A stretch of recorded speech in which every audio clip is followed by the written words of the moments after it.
Welcome to New Stripe City, a podcast for diehard Bengals fans. I'm your host, Ace Boogie, and today we're going to be doing something different. And this year we're doing something different, and that's going to be the New Stripe City Awards. This is for the 2017 season, where I'll go through and give you certain players and certain awards that they deserve this year.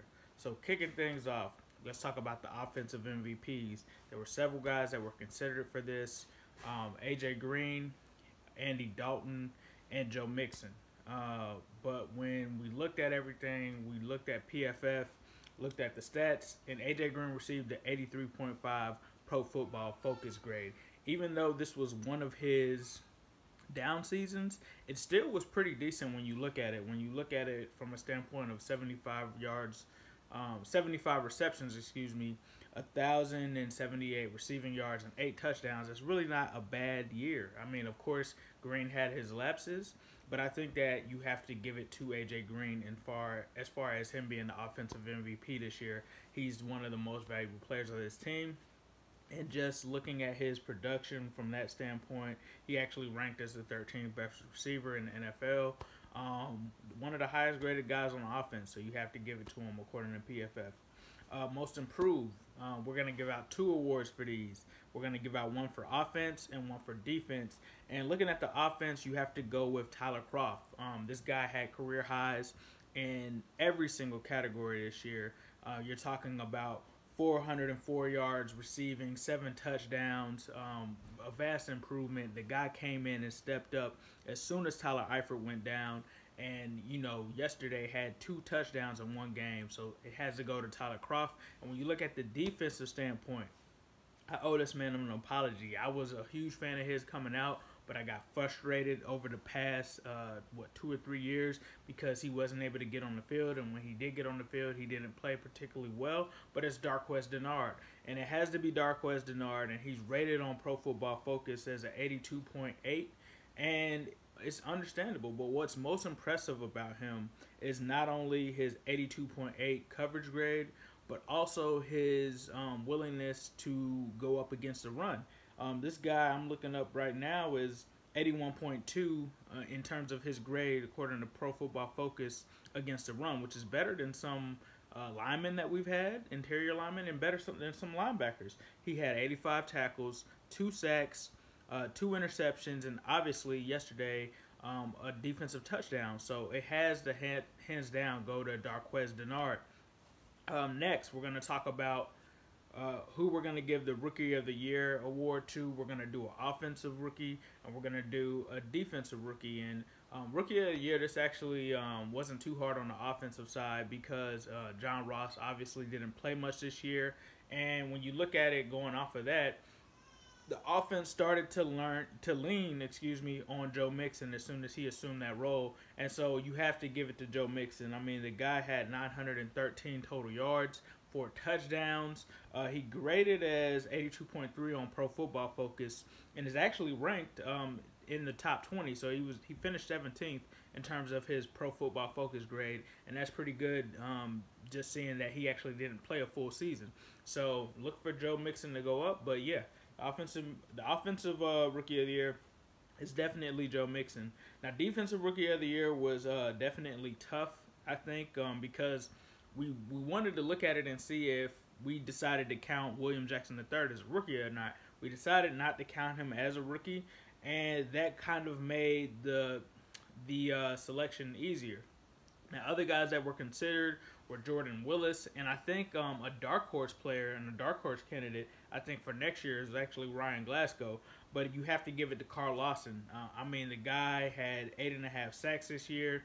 He had an 83.9 pass rush grade from Pro Football Focus, 81.1 overall. I mean, the guy just was ridiculous this year. He had more sacks, I believe, if I'm not mistaken, than any of the pass rushers taken in this draft. Definitely was a big hit for the Bengals. Carl Lawson was a 4th rounder. We talked about him a little bit back on our draft review as one of the guys that we looked forward to, and he just brought that hybrid pass rushing role there. So you definitely have to give it to Carl Lawson. So moving on. Next we have our defensive MVP, and this is the guy who was the MVP on the defense, just like how AJ Green was the offensive MVP. This is our defensive MVP, and this year we've got to give it to Geno Atkins. I mean, it really sounds like a broken record. This guy is amazing. He finished with a 91.5 PFF grade. It's actually the highest grade of anybody on the team. He also finished 85.3 in run defense and 89.4 in his pass rushing grade. 9 sacks on the season. The guy is a second ranked, only second to Aaron Donald according to Pro Football Focus. And why not, man? This is what we know. Geno is definitely doing this thing.